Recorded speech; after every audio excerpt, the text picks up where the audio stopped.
Okay, so I just wanted to share with you my cheesy noodles for today. Magluto ko og cheesy noodles.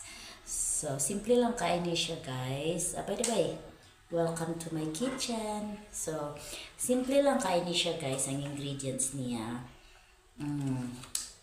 Itlog.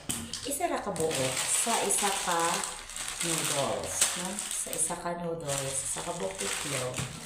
Of course, cheddar cheese. How did I make this? Bakal sa tubig, ibutang ang noodles. Naluto naman ang noodles, ako nang gisala, dahil ako nang ibutang din ha. No? Dayon, akong gisagol na ang sauce. Niya. Okay. Alright, so para mas malami siya, butangan ako siya gamay og oil. Okay. So using my clip, mix lang siya thoroughly para ang flavor, mapantay-pantay ang flavor pagkasago. Okay, nasagol naman ang tanan, so ako na siyang ibalhin din sa akong plato.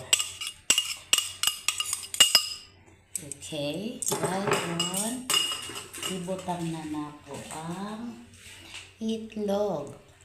Others like sunny side up, pero ako gusto ko siya boiled para dili kaayo siya, dili kay siya tambok.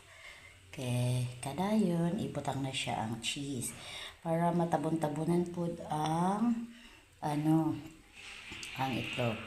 Na siya guys, isulod na lang to sa microwave para muinit siya kamay. Okay. Wow!